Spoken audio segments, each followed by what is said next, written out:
नमस्कार, दिन भर की बड़ी खबरों में आपका स्वागत है। मैं हूं आंचल। आज इस बुलेटिन में बात होगी बिहार एनडीए में मचे घमासान की, बिहार चुनाव से पहले जेडीयू में हुई बगावत की, देखेंगे असम में बीजेपी को लगे बड़े झटके को, कैसे मल्लिकार्जुन खड़गे ने खोली मोदी सरकार की पोल, जानेंगे अखिलेश के बीजेपी पर हमले को, और बुलेटिन के आखिर में देखेंगे जाने माने कार्टूनिस्ट इरफान की किस खबर पर पड़ी तिरछी नजर। लेकिन दिन भर की तमाम बड़ी खबरों से पहले एक नजर आज की सुर्खियों पर। हरियाणा आईपीएस वाई पूरन कुमार के खुद की जान लेने के मामले में एसआईटी का हुआ गठन, डीजीपी सहित 13 अफसरों पर दर्ज हुई एफआईआर, परिवार की बढ़ाई गई सुरक्षा। करूर भगदड़ मामले में सुप्रीम कोर्ट में हुई सुनवाई, तमिल एक्टर विजय की टीवी की पार्टी की याचिका पर कोर्ट ने आदेश रखा सुरक्षित, याचिका में की गई है पूरे मामले की स्वतंत्र जांच की मांग। गजा में युद्ध विराम समझौता हुआ लागू, इजरायली सेना ने वापस बुलाए सैनिक, 2 साल से इजरायल और हमास के बीच चल रहा था युद्ध। और शेयर बाजार में तेजी, 328 अंकों की तेजी के साथ 82,500 पर बंद हुआ सेंसेक्स, तो 103 अंकों की तेजी के साथ 25,285 पर बंद हुआ निफ्टी। ये तो थी सुर्खियां। अब बात आज की सबसे बड़ी खबर की। बिहार में खुद का सीएम बनाने का सपना देखने वाली बीजेपी बहुत ही मजबूर हो गई है। एनडीए में मचा घमासान बीजेपी के लिए बिहार चुनाव की राह मुश्किल कर रहा है।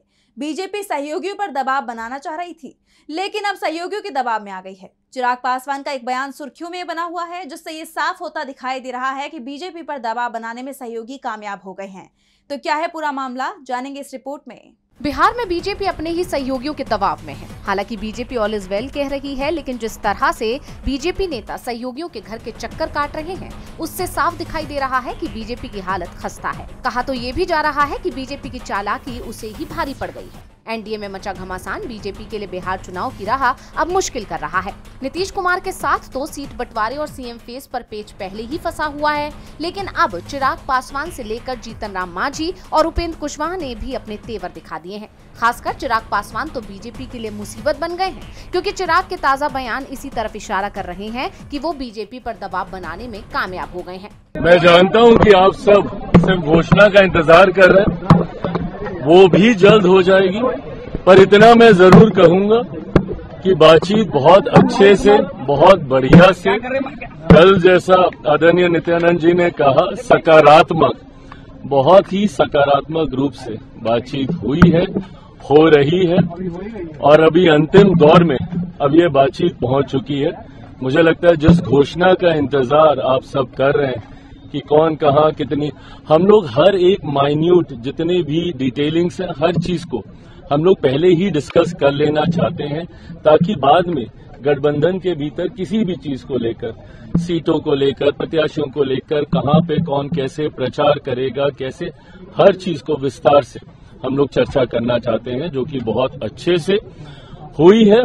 चिराग कह रहे हैं कि बातचीत सकारात्मक दौर में चल रही है। चुनाव की तारीख का ऐलान होते ही चिराग ने एक बार फिर अपने तेवर दिखा दिए। इसके बाद से चिराग को साधने की कोशिशें शुरू हुई। नित्यानंद राय और केंद्रीय मंत्री धर्मेंद्र प्रधान चौथी बार एलजेपीआर प्रमुख चिराग पासवान से मुलाकात कर चुके हैं, और अब चिराग ने जिस अंदाज में कहा कि बात सकारात्मक दौर में है, उससे पता चल रहा है कि चिराग का दबाव काम कर रहा है। इधर चिराग का बयान आया, उधर उपेंद्र कुशवाहा ने भी तेवर दिखाना शुरू कर दिया, जिसके बाद बीजेपी नेता उपेंद्र कुशवाहा को मनाने उनके घर पहुंचे। तो अब जिस तरह बीजेपी के सहयोगियों ने चुनाव की तारीखों की घोषणा होते ही बीजेपी पर दबाव बनाया है, उससे एक बात तो साफ है कि बीजेपी पर उसके सहयोगियों का बिल्कुल भरोसा नहीं रहा है। बिहार एनडीए में घमासान मचा हुआ है, तो टेंशन जेडीयू की भी बढ़ती दिख रही है। जैसे जैसे बिहार चुनाव नजदीक आ रहे हैं, वैसे वैसे नीतीश सरकार को एक के बाद एक झटके मिल रहे हैं। जेडीयू के दिग्गज नेता पार्टी से किनारा कर रहे हैं और आरजेडी का दामन थाम रही हैं, जिससे नीतीश सरकार की धड़कन बढ़ रही है। तो क्या है पूरा मामला, जानने के लिए देखिए रिपोर्ट। बिहार विधानसभा चुनाव से पहले जेडीयू को एक के बाद एक झटके लग रहे हैं। कई दिग्गज पार्टी का साथ छोड़ रहे हैं, जिससे बिहार एनडीए की टेंशन बढ़ गई है। जेडीयू के सीनियर नेता और पूर्व सांसद संतोष कुशवाहा और पूर्व विधायक राहुल शर्मा ने आरजेडी का दामन थाम लिया। इनके साथ ही लोक जनशक्ति पार्टी रामविलास के पूर्व प्रत्याशी अजय कुशवाहा भी आरजेडी में शामिल हो गए। संतोष कुशवाहा का सीमांचल क्षेत्र में बड़ा राजनीतिक प्रभाव माना जाता है। चुनाव के ठीक पहले उनके आरजेडी में जाने को सीमांचल में जेडीयू के लिए एक बड़ा झटका माना जा रहा है। कुशवाहा के पार्टी छोड़ने की मुख्य वजहों में संगठन के भीतर उनकी अनदेखी और आगामी चुनाव में टिकट वितरण में उन्हें दरकिनार किया जाना बताया जा रहा है। जेडीयू के भीतर ये संतोष ऐसे समय में सामने आया है जब एनडीए गठबंधन में सीट बंटवारे को लेकर पहले से ही तनाव की स्थिति बरकरार है। पार्टी के दिग्गज नेताओं का इस तरह पाला बदलना ये दिखाता है कि एनडीए की अंदरूनी कलह अब सतह पर आ चुकी है। राजनीतिक जानकार इस दल बदल को चुनावी हवा का रुख बदलने का संकेत मान रहे हैं। उनका मानना है कि सत्तारूढ़ दल के ये नेता ये भांप चुके हैं कि इस बार एनडीए के हाथ से सत्ता फिसल सकती है, इसलिए वो बेहतर विकल्प की तलाश में है। माना जा रहा है कि दल बदल का ये सिलसिला अभी चलने वाला है, जिससे एनडीए की स्थिति और ज्यादा कमजोर होती दिखाई दे सकती है। चुनाव से पहले का ये घटनाक्रम जहां आरजेडी की स्थिति को मजबूत कर रहा है, तो वहीं इससे जेडीयू और एनडीए के लिए बिहार चुनाव की राह मुश्किल होती दिखाई दे रही है। जेडीयू बिखरता दिखाई दे रहा है तो बीजेपी को भी एक के बाद एक झटके लग रहे हैं। असम में 2026 में विधानसभा चुनाव होने वाले हैं, लेकिन उससे पहले ही राज्य में बीजेपी की मुश्किलें बढ़ती दिखाई दे रही हैं। अब चुनाव से पहले भी बीजेपी के कद्दावर नेता ने पार्टी से इस्तीफा दे दिया है, जिसे बीजेपी के लिए बड़ा नुकसान माना जा रहा है। तो कौन है वो बीजेपी नेता, जानेंगे इस रिपोर्ट में। असम में विधानसभा चुनावों की तैयारी में जुटी बीजेपी को बड़ा झटका लगा है। 9 अक्टूबर को पार्टी के कद्दावर नेता और पूर्व केंद्रीय मंत्री राजेंद्र गोहेन ने इस्तीफा दे दिया, जिसके बाद राज्य में बीजेपी में भूचाल मचा हुआ है। लेकिन ये झटका बीजेपी के लिए कम नहीं है। खबर है कि गोहेन के साथ 17 और नेताओं ने भी बीजेपी को छोड़ने का ऐलान किया है। गोहेन ने कहा कि हम इस पार्टी में उन लोगों के लिए शामिल नहीं हुए जो वर्तमान में सत्ता में हैं। हम अटल बिहारी वाजपेयी, लाल कृष्ण आडवाणी, मुरली मनोहर जोशी और अन्य वरिष्ठ नेताओं से प्रेरित होकर आए। लेकिन अब स्थिति ये है कि दूसरी पार्टियों से लोगों को लाने के बाद जिन वरिष्ठ लोगों ने अपने जीवन का सबसे कीमती वक्त भाजपा को दिया है, उन्हें दरकिनार कर दिया गया है। भाजपा अब असमिया लोगों की सबसे बड़ी दुश्मन है। 2023 में हुए परिसीमन के बाद अहोम जैसे स्वदेशी समुदायों का प्रभाव कम हो गया है। असम विधानसभा में लगभग 30 से 40 सीटें कभी अहोम समुदाय द्वारा तय की जाती थी, लेकिन आज ऐसा कोई निर्वाचन क्षेत्र नहीं है जहां से वो टिकट का अधिकार मांग सके।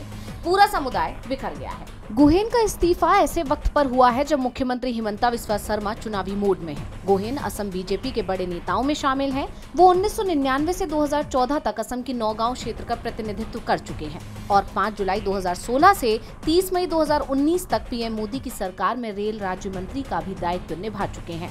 जैसे आप जानते हैं कि असम में अगले साल विधानसभा चुनाव होने हैं, जिसमें बीजेपी जीत की हैट्रिक लगाना चाहती है। लेकिन गोहेन का इस्तीफा बीजेपी के लिए बड़ा नुकसान माना जा रहा है। राजेंद्र गोहेन ने बीजेपी पर अहोम समुदाय को दरकिनार करने का आरोप लगाया, तो दलितों के मुद्दे को लेकर खरगे ने भी मोदी सरकार को घेरा है। देश में दलित, पिछड़े, आदिवासियों के खिलाफ लगातार अपराध बढ़ता जा रहा है और अब कांग्रेस अध्यक्ष मल्लिकार्जुन खरगे ने एनसीआरबी की एक रिपोर्ट शेयर की है, जिससे मोदी सरकार की पोल खुल गई है। तो क्या है उस रिपोर्ट में जिससे खुल गई बीजेपी की पोल, जानने के लिए देखिए रिपोर्ट। देश में अपराध की घटनाएं बढ़ती जा रही हैं। राष्ट्रीय अपराध रिकॉर्ड ब्यूरो यानी एनसीआरबी की ताजा रिपोर्ट में उसका खुलासा हुआ है। कांग्रेस अध्यक्ष मल्लिकार्जुन खरगे ने एनसीआरबी की रिपोर्ट शेयर की है, जिसमें बढ़ते अपराध के आंकड़ों को दिखाया गया है। खरगे ने मोदी सरकार पर हमला करते हुए एक्स पर पोस्ट किया कि नरेंद्र मोदी जी, एनसीआरबी की रिपोर्ट के अनुसार 2013 से 2023 के बीच दलितों के खिलाफ अपराधों में 46% की बढ़ोतरी हुई है। आदिवासियों के खिलाफ 91% अपराध बढ़े हैं। हरियाणा में आईपीएस अधिकारी से जातिगत भेदभाव, हरिओम वाल्मीकि की प्रताड़ना, सीजेआई पर हमला और उसको जायज ठहराने की भाजपाई सोच, और भाजपा शासित राजस्थान के सवाई माधोपुर जिले में दलित बुजुर्ग महिला कमला देवी रेगर पर अत्याचार। खरगे ने आगे कहा कि ये सभी ताजा घटनाएं सिर्फ अलग अलग वारदातें नहीं है, बल्कि आरएसएस बीजेपी की सामंतवादी सोच का खतरनाक प्रदर्शन है। ये सिलसिला भारत के संविधान, सामाजिक न्याय और समानता के मूल सिद्धांतों पर सीधा हमला है। दलित, पिछड़े, आदिवासी और वंचित समाज को डराकर दबाने की ये राजनीति लोकतंत्र के लिए खतरा है। भारत संविधान से चलेगा, न कि किसी कट्टर विचारधारा के फरमान से। दलित, आदिवासी, पिछड़े, अल्पसंख्यक और कमजोर वर्ग इसका खामियाजा भुगत रहे हैं और आप इन सब पर अपनी आंखें बंद कर अपने ही तमाशों में व्यस्त हैं। ऐसे में पीएम मोदी के उस दावे पर कई सवाल खड़े हो रहे हैं, जिसमें वो कहते आए हैं कि अच्छे दिन आएंगे, लेकिन ऐसा कुछ होता नहीं दिखाई दे रहा। आज भी दलित प्रताड़ित है, महिलाएं शोषण का शिकार बन रही हैं। ऐसे में बीजेपी सरकार घिर गई है। खरगे के आरोपों से मोदी सरकार सवालों में है, तो सपा प्रमुख अखिलेश यादव ने भी मोदी सरकार पर हमला बोला है।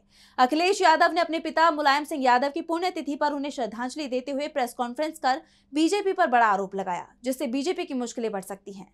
तो क्या आरोप लगाए हैं अखिलेश यादव ने, जानने के लिए देखिए रिपोर्ट। समाजवादी पार्टी के संस्थापक और अपने पिता मुलायम सिंह यादव की पुण्यतिथि पर श्रद्धांजलि देने के बाद समाजवादी पार्टी के प्रमुख अखिलेश यादव ने प्रेस कॉन्फ्रेंस पर बीजेपी पर करारा हमला बोला। उन्होंने कहा कि आरक्षण को खत्म करने के लिए सरकार षड्यंत्र रच रही है। संविधान को बचाने के लिए हमेशा समाजवादी लोगों ने कहा कि संविधान ही संजीवनी है। वही समय समय पर हमारी ढाल बनता है। उसका संदेश जन जन तक पहुंचाने का संकल्प आज हम लोग लेते हैं। सामाजिक न्याय के राज की स्थापना के लिए हम लोग संघर्ष करते रहेंगे। हर पीड़ित, दुखी, अपमानित, पीड़िए हम सब एक सूत्र में बंधे हुए हैं। इस लड़ाई को आगे बढ़ाएंगे और पीड़िए के सम्मान के लिए हम लोग लगातार काम करते रहेंगे। सामाजिक न्याय के राज की स्थापना हो, उसके लिए हम लोग संघर्ष करते रहेंगे।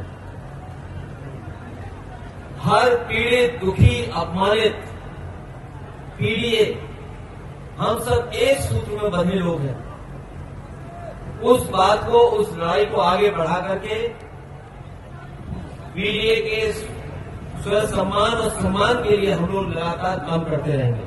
जैसा कि आप जानते हैं कि अखिलेश यादव लगातार एनडीए पर हमलावर रुख अपनाए हुए हैं, जिससे गठबंधन की मुश्किलें थमने का नाम नहीं ले रही हैं। आपको याद होगा कि हाल ही में सपा प्रमुख ने बीजेपी सरकार पर तीखा हमला बोलते हुए कहा था कि उत्तर प्रदेश की मौजूदा सरकार हर विभाग और हर काम में भ्रष्टाचार और कमीशन खोरी में डूबी हुई है। हालात इतने खराब हैं कि बीजेपी के विधायक तक खुले तौर पर स्वीकार कर रहे हैं कि उन्हें विधायक निधि से 10% तक कमीशन मिलता है। अखिलेश के इस बयान के बाद बीजेपी में हड़कंप मच गया था और अब सपा प्रमुख ने एक बार फिर बीजेपी की बेचैनी बढ़ा दी है। अखिलेश ने एक बार फिर बीजेपी की बेचैनी बढ़ा दी है तो राजस्थान की पूर्व सीएम वसुंधरा राजे के एक बयान ने हलचल तेज कर दी है। बीकानेर पहुंची वसुंधरा राजे के लिए जब समर्थकों ने हमारा सीएम कैसा हो के नारे लगाए तो इसके जवाब में पूर्व सीएम ने कुछ ऐसा कह दिया जिसके अब कई सियासी मायने निकाले जा रही हैं। तो क्या कुछ कहा वसुंधरा राजे ने, जानने के लिए देखिए रिपोर्ट। राजस्थान में एक बार फिर सियासी हलचल तेज हो गई है। राज्य की पूर्व सीएम वसुंधरा राजे सिंधिया पूर्व नेता प्रतिपक्ष रामेश्वर डूडी के निधन पर शोक जताने बीकानेर गई थी। इसी सिलसिले में राजे जब चुरू के रतनगढ़ में रुकी तो यहाँ पूर्व मंत्री राजकुमार रिणवा की अगुवाई में कार्यकर्ताओं ने उनका स्वागत किया। इस दौरान कार्यकर्ताओं ने नारा लगाया, हमारा सीएम कैसा हो, वसुंधरा राजे जैसा हो। ये सुनते ही राजे ने कार्यकर्ताओं को रोका और तुरंत जैसा की जगह जैसी बोलने को कहा। हमारा मुख्यमंत्री कैसा हो,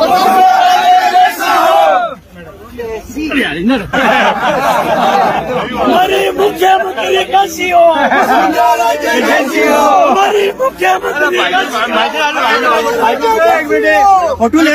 राज्य को फिर से सीएम बनाने के समर्थन में कार्यकर्ताओं ने जो नारा लगाया उस पर राज्य की इस प्रतिक्रिया के कई मायने निकाले जा रहे हैं। जानकारों का मानना है कि ऐसा करके राज्य साफ संकेत देना चाहती है कि वो अभी भी राजस्थान के सीएम के लिए ताकतवर दावेदार है। बीच में कई बार ऐसी खबरें भी आई कि पार्टी आलाकमान मौजूदा सीएम भजनलाल शर्मा से नाखुश है और राज्य में सीएम बदलने का फैसला लिया जा सकता है। इस बीच राज्य इस बयान से ये इशारा करती हुई दिखाई दे रही है कि अगर सीएम बदला जाए तो वो इस कुर्सी पर दोबारा बैठने के लिए तैयार है। दूसरी तरफ राजस्थान के मौजूदा सीएम से नाखुश बीजेपी आलाकमान भी विकल्प की तलाश में माना जा रहा है।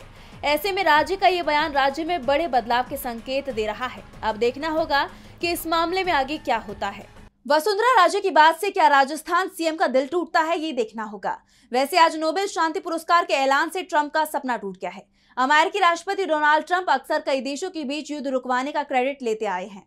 भारत पाकिस्तान सीजफायर करवाने का दावा तो ट्रंप लगभग 40 बार कर चुके हैं, लेकिन इसके बावजूद ट्रंप को एक बड़ा झटका लगा है। देखिए रिपोर्ट। दुनिया के सबसे प्रतिष्ठित और चर्चित नोबेल शांति पुरस्कार के ऐलान के बाद इस सम्मान को हासिल करने का अमेरिकी राष्ट्रपति डोनाल्ड ट्रंप का सपना अब चकनाचूर हो गया है। इस बार का नोबेल पीस प्राइज वेनेजुएला की प्रमुख विपक्षी नेता मारिया कोरिना मचाडो को मिला है, जिसके बाद ट्रंप का हाल बेहाल है।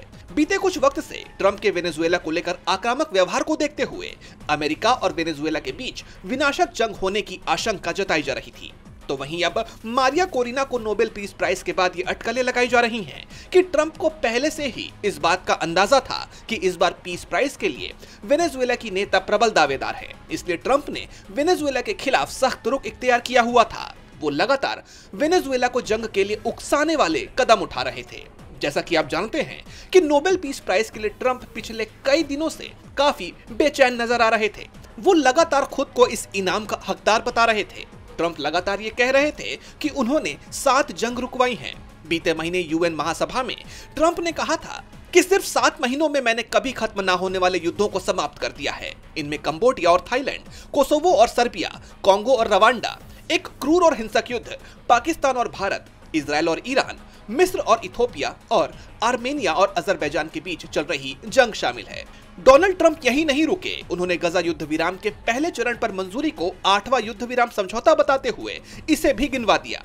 इसके साथ ही उन्होंने नॉर्वे के अधिकारियों से भी संपर्क किया था और सोशल मीडिया पर अपने समर्थकों से इस दिशा में दबाव बढ़ाने की अपील की थी। लेकिन इतना कुछ करने के बावजूद ट्रंप को बड़ा झटका लगा है। अब देखना होगा कि नोबेल पुरस्कार की इस घोषणा के बाद ट्रंप क्या रुख अपनाते हैं। और बुलेटिन के आखिर में देखेंगे जाने माने कार्टूनिस्ट इरफान की किस खबर पर पड़ी तिरछी नजर।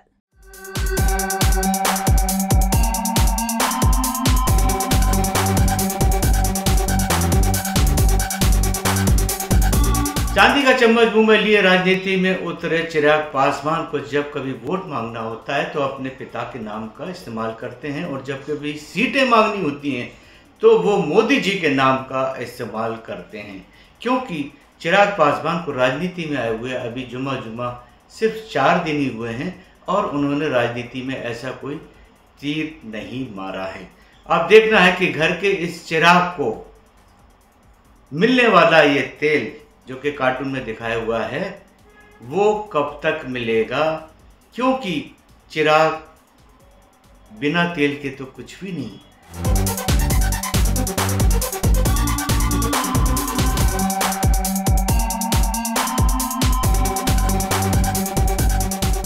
बहुत बहुत शुक्रिया इरफान जी। तो आज इस बुलेटिन में बस इतना ही। आप देखते रहिए DV लाइव। नमस्कार।